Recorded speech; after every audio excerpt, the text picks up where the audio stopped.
guys, what's up? I'm Brian here doing another video for you guys, and this time we are reviewing Transformers Cyberverse Season 1, Episode 3, Allspark. So how does this episode begin? Basically, Bumblebee is flying a Decepticon spaceship, which is perfectly fine. You know, the person that has memory loss is perfectly okay to fly a spaceship. So they crash land in some radio tower thing, and they decide, hey, this is the perfect spot to go through some memory stuff. And they go through 2 memories in the span of a 10-minute episode, and the pacing is fine. So in the first one, Bumblebee is driving by, and he's got the Allspark, which, yeah, they're bringing the Allspark back again. And he gets stopped because the Allspark starts talking to him, and he's got a whole bunch of blue lights, which I imagine is going to be a toy someday. Bumblebee snaps out of it and continues to drive off to this drop point, and this drop point explodes. It's an ambush by Starscream. Basically what happened is the Allspark pretty much saved Bumblebee before he could go into that drop point and be exploded. So that's the first one, pretty much introducing Starscream. The second one is more of a fight and showing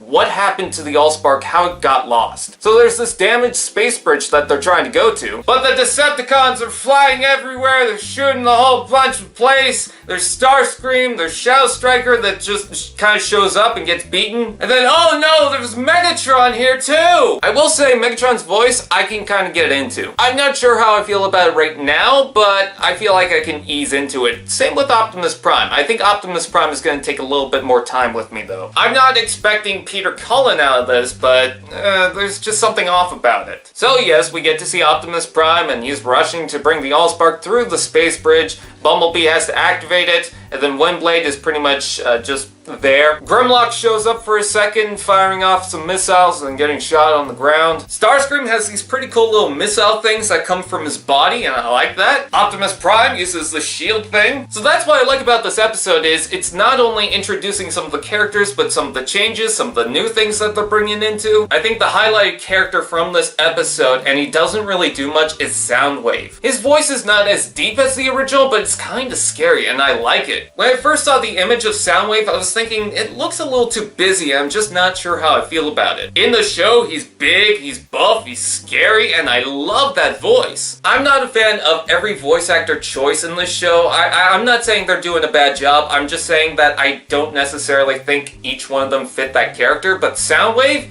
Yeah, I'm fine with this. So Optimus Prime gets knocked over, Megatron does a couple finger guns. So Optimus Prime chucks the Allspark through the space bridge, the Decepticons destroyed, so I guess there's no way for the Decepticons to get it back, which is probably dumb. And Optimus Prime saves the day, and Bumblebee's like, hey, he's the true hero. And that's pretty much the episode in a nutshell. If I have to criticize one thing other than the voice actors, is that Starscream doesn't seem that interesting. I don't know, he just kind of seems like a generic Decepticon character. He doesn't feel like the original Starscream. He just feels like he's there. And then not only that, there's this huge battle thing going on. The main thing that the main thing the Decepticons have to do is get the Allspark, and they're surrounding the Autobots, there's firing and whatnot, and yet the Autobots just stop to have a conversation. The Decepticons don't really do anything. One thing I do love is you can see Ramjet in this. I don't know if he's gonna do much, but I like the cameo. So that is pretty much the episode. You get a little bit of fighting, and it's pretty cool. The animation is still alright. I think it's a little more buggy this time around, but not too bad. And just overall, it helps you get the feel of what this show is going to be, or at least part of the show. So overall, I like the episode.